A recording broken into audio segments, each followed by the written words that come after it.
नमस्कार दोस्तों।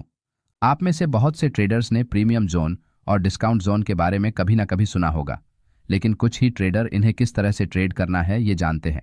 इसलिए आज के वीडियो में हम प्रीमियम और डिस्काउंट जोन क्या होते हैं और इन्हें ट्रेडिंग में आप किस तरह से इस्तेमाल कर सकते हैं इसे समझने वाले हैं। इसलिए सबसे पहले सप्लाई और डिमांड को थोड़ा सा समझते हैं।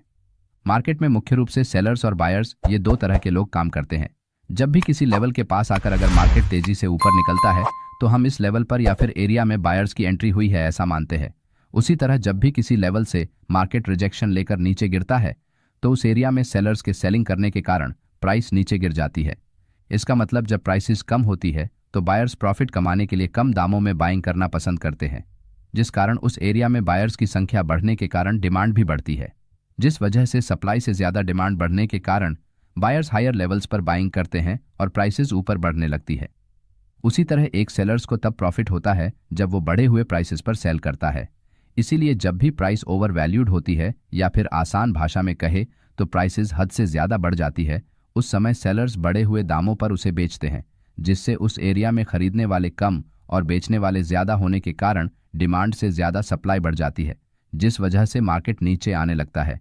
इसी सप्लाई एंड डिमांड के कंसेप्ट को स्मार्ट मनी कॉन्सेप्ट्स में प्रीमियम जोन और डिस्काउंट जोन कहा जाता है। यहाँ सिर्फ नाम अलग अलग है लेकिन कॉन्सेप्ट लगभग वही होता है। चलिए अब इस कॉन्सेप्ट को विस्तार से जानते हैं।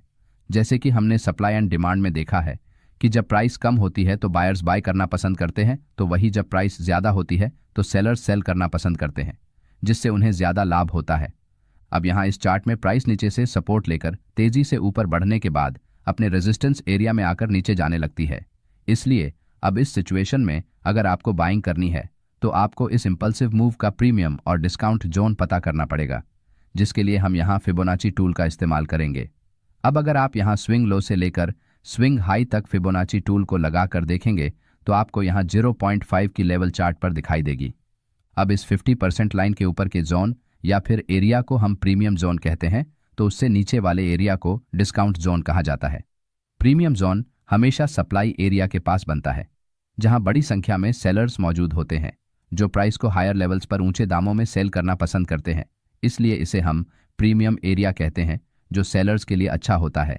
वही डिस्काउंट जोन हमेशा डिमांड एरिया के पास बनता है, जहां बायर्स लोअर लेवल्स पर कम दामों में बाइंग करना पसंद करते हैं, जिससे उन्हें ज्यादा प्रॉफिट मिल सकता है। इसलिए आपको डिस्काउंट जोन में बाइंग करनी चाहिए तो प्रीमियम जोन में सेलिंग करनी चाहिए। चलिए अब चार्ट्स पर कुछ उदाहरणों को देखते हैं। ये निफ्टी 50 का 25 और 26 नवंबर का 5 मिनट टाइम फ्रेम का चार्ट है, जहां मार्केट नीचे 24,150 की लेवल के आसपास सपोर्ट बनाने की कोशिश कर रहा है। उसी तरह ऊपर की साइड में 24,350 की लेवल के पास मार्केट ने रिजेक्शन फेस किया है, जिस वजह से प्राइस नीचे गिरी है। इसका मतलब चार्ट पर यहाँ लोअर लेवल्स पर डिमांड एरिया बना है तो वही हायर लेवल्स पर सप्लाई एरिया चार्ट पर बना है। अब अगर इन दोनों लेवल्स को कनेक्ट करते हुए चार्ट पर फिबोनाची टूल को लगाएंगे तो यहाँ 50% के ऊपर प्रीमियम जोन बना है, तो वही इसके नीचे डिस्काउंट जोन चार्ट पर बना है।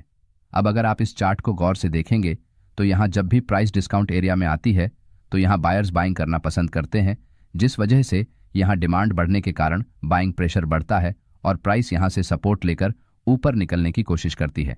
उसी तरह जब भी प्राइस प्रीमियम एरिया में आती है तो सेलर्स एक्टिव हो जाते हैं, जिस वजह से सप्लाई बढ़ने के कारण मार्केट नीचे जाता है।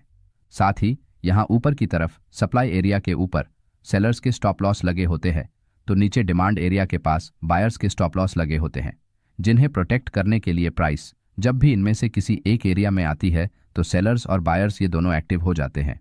अब 27 तारीख को जैसे ही मार्केट ओपन होता है तो प्राइस हमारे 50% एरिया के पास आकर जैसे ही वहां से नीचे जाती है तो प्राइस को डिस्काउंट एरिया में आता हुआ देखकर यहाँ बायर्स फिर से एक्टिव हो जाते हैं, जिससे यहाँ बड़ी संख्या में बाइंग होने के कारण बाइंग प्रेशर बढ़ता है और प्राइस ऊपर निकल जाती है। क्योंकि यहाँ पहले से जो बायर्स पोजिशनल बाइंग करके बैठे हैं उनके स्टॉप लॉस इस एरिया में ऑलरेडी लगे हुए हैं, जिस वजह से वो अपने स्टॉप लॉस को बचाने के लिए यहाँ फिर से बाइंग करते हैं। साथ ही प्राइस को डिमांड एरिया में आता हुआ देखकर फ्रेश बायर्स भी इस एरिया में सपोर्ट के नीचे स्टॉप लॉस लगाकर लॉन्ग पोजीशन बनाना स्टार्ट करते हैं, जिससे सप्लाई से ज्यादा डिमांड बढ़ने के कारण मार्केट ऊपर निकल जाता है।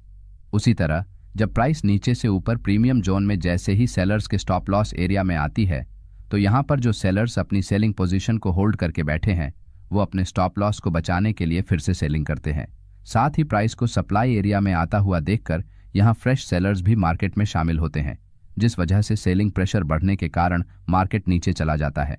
अब जब तक मार्केट प्रीमियम जोन में होता है तब तक आपको इस एरिया में बड़ी क्वांटिटी से बाइंग करने से हमेशा बचना चाहिए, क्योंकि अगर आप प्रीमियम एरिया में खरीदारी करते हैं तो आपके प्रॉफिट टारगेट के मुकाबले आपका स्टॉप लॉस बहुत बड़ा बन जाता है। साथ ही इस प्रकार के ट्रेड में आपके प्रॉफिट टारगेट को हिट करने की संभावना भी कम होती है। उसी तरह डिस्काउंट एरिया में शॉर्ट सेलिंग नहीं करनी चाहिए, क्योंकि यहाँ सेलर्स के मुकाबले बायर्स ज़्यादा होने के कारण डिमांड भी ज़्यादा होती है। इस वजह से आपके स्टॉप लॉस हिट होने के चांसेस भी ज़्यादा होते हैं। लेकिन अगर किसी कारण से मार्केट प्रीमियम जोन को ऊपर की तरफ ब्रेक करके कुछ देर तक उसके ऊपर ही सस्टेन करता है तो आप यहां लास्ट स्विंग हाई के ब्रेकआउट पर लॉन्ग ट्रेड में एंट्री कर सकते हैं, क्योंकि यहां नीचे प्रीमियम एरिया अब एक सपोर्ट की तरह काम करता है। उसी तरह अगर प्राइस डिस्काउंट एरिया को ब्रेक करके नीचे जाकर कुछ समय के लिए ट्रेड करती है तो आप यहां डिस्काउंट एरिया को एक रेजिस्टेंस मानकर शॉर्ट ट्रेड में छोटे स्टॉप लॉस के साथ एंट्री कर सकते हैं। अगला वीडियो किस टॉपिक पर होना चाहिए कमेंट में ज़रूर बताएं। अगर आपको हमारा ये वीडियो अच्छा लगा तो वीडियो को लाइक और चैनल को सब्सक्राइब ज़रूर करें। धन्यवाद।